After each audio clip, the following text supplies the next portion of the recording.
തിരഞ്ഞെടുപ്പുമായി ബന്ധപ്പെട്ട് എനിക്ക് പറയാനുള്ളത്, പെരുമാറ്റച്ചട്ടം നിലവിൽ വന്നിട്ടുണ്ട്. അംഗങ്ങളെ സ്വാധീനിക്കുന്ന തരത്തിൽ ഏതെങ്കിലും തരത്തിൽ അവരെ ഗൈഡ് ചെയ്യുന്ന തരത്തിലുള്ള വാക്കുകളൊന്നും പാടില്ല എന്നുള്ളതാണ് ഇലക്ഷൻ ഓഫീസർ പറഞ്ഞിരിക്കുന്നത്. എന്നാലും നിങ്ങളുടെ താല്പര്യം അനുസരിച്ച് പറയാം, അമ്മയിൽ ആരൊക്കെയാണ് ഭാരവാഹികളാകേണ്ടത് എന്ന കാര്യത്തിൽ അംഗങ്ങൾക്ക് വ്യക്തമായ തീരുമാനങ്ങളുണ്ട്. അതനുസരിച്ചായിരിക്കും തിരഞ്ഞെടുപ്പ് നടക്കുക.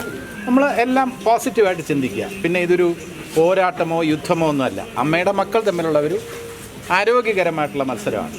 ഞാൻ ശ്വേത എന്നെ വിളിച്ചപ്പോൾ ഞാനതാ പറഞ്ഞത്, നമുക്കൊരു ഫ്രണ്ട്ലി മത്സരം, സൗഹൃദ മത്സരം അതായിരിക്കും. അതിൽ കൂടുതൽ വലിയ ഒരു പോരാട്ടം നടക്കുന്നു എന്നുള്ള രീതിയിൽ മാധ്യമങ്ങളിൽ വരുന്നതിനോട് എനിക്ക് യോജിപ്പില്ല. അതൊക്കെ ഒരു അവസരമാണ്, കാരണം ജനാധിപത്യമാണ്.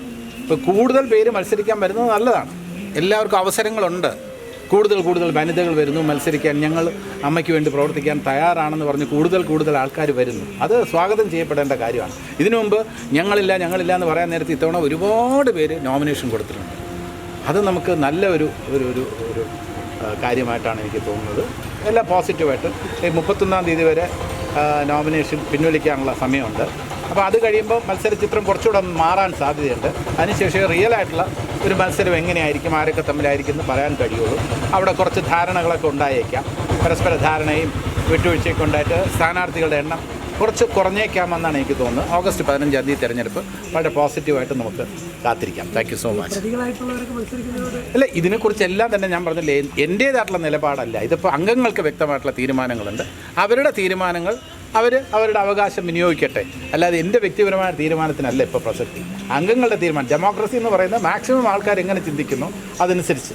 ഇപ്പോൾ അങ്ങനെയല്ലേ നമുക്ക് പറയാൻ പറ്റൂ. ഡെമോക്രസി ഭൂരിപക്ഷം ആൾക്കാർ വോട്ട് ചെയ്തുകൊണ്ട് അവിടെയാണോ ശരി എന്നൊക്കെ ചോദ്യം, അതിന് ജനാധിപത്യത്തിൽ പ്രസക്തിയില്ല. ജനാധിപത്യത്തിൽ അംഗങ്ങളുടെ വോയിസിനാണ് പ്രാധാന്യം. അംഗങ്ങൾ അവരുടെ വോയിസ് രേഖപ്പെടുത്താനുള്ള അവസരമാണ്.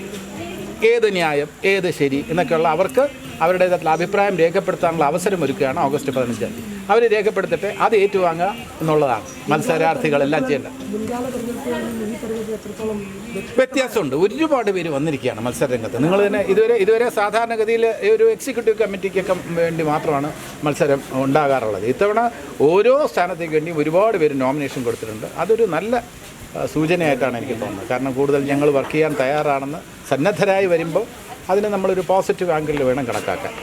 തീർച്ചയായിട്ടും അത് നല്ല രീതിയിൽ തന്നെ, കാരണം ഇതിലെ അമ്മ എന്ന് പറയുമ്പോൾ നമ്മുടെ ഒരു താരസംഘടന എന്നാണ് പലപ്പോഴും വിശേഷിപ്പിക്കുന്നത്. താരസംഘടനയ്ക്ക് അപ്പുറം ഇത് അഭിനേതാക്കളുടെ സംഘടനയാണ്. കാരണം ഇതിലേക്ക് ഒരുപാട് ബുദ്ധിമുട്ടുകൾ, കഷ്ടപ്പാടുകൾ അനുഭവിക്കുന്ന ആൾക്കാരുണ്ട്. അവരുടെ വെൽഫെയറിന് വേണ്ടിയാണ് കൂടുതൽ നിലകൊള്ളേണ്ടത്. അവരുടെ ക്ഷേമ പ്രവർത്തനങ്ങൾ ഏതെല്ലാം രീതിയിൽ അവർക്ക് മെച്ചപ്പെട്ട സേവനം കൊടുക്കാൻ കഴിയും, കൂടുതൽ അവരെ ആശ്വസിപ്പിക്കാനുള്ള. കാരണം അവസരങ്ങൾ എന്നൊക്കെ പറഞ്ഞ് ഓരോ പീരീഡ് കഴിയുമ്പോഴും അവസരം കുറയുന്ന ആൾക്കാരുണ്ടാവും. അവരെ എങ്ങനെ നമുക്ക് അവർക്ക് കൂടുതൽ ആശ്വാസം അവർക്ക് എത്തിക്കാൻ കഴിയും, മെഡിക്കൽ ഫെസിലിറ്റീസ് അവർക്ക് എങ്ങനെ കൊടുക്കാൻ കഴിയും, കൈനീട്ടം വർദ്ധിപ്പിക്കാനുള്ള മാർഗ്ഗങ്ങൾ ആലോചിക്കണം. കൂടുതൽ ആൾക്കാരിലേക്ക് കൈനീട്ടം എത്തിക്കാനുള്ള സംവിധാനം ഉണ്ടാകണം. അതിന് ഫണ്ട്സ് ഉണ്ടാകണം.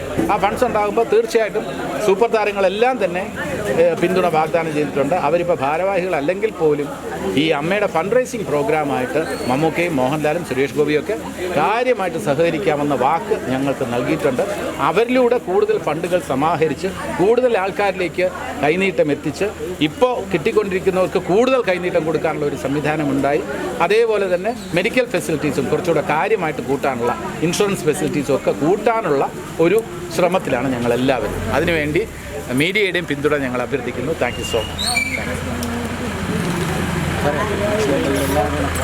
കൂടുതൽ വാർത്തകളും വിശേഷങ്ങളും നിങ്ങൾക്ക് ലഭിക്കാൻ കേരളീയം ന്യൂസ് സബ്സ്ക്രൈബ് ചെയ്യുക. കൂടെ ബെൽ ബട്ടണും അമർത്തുക.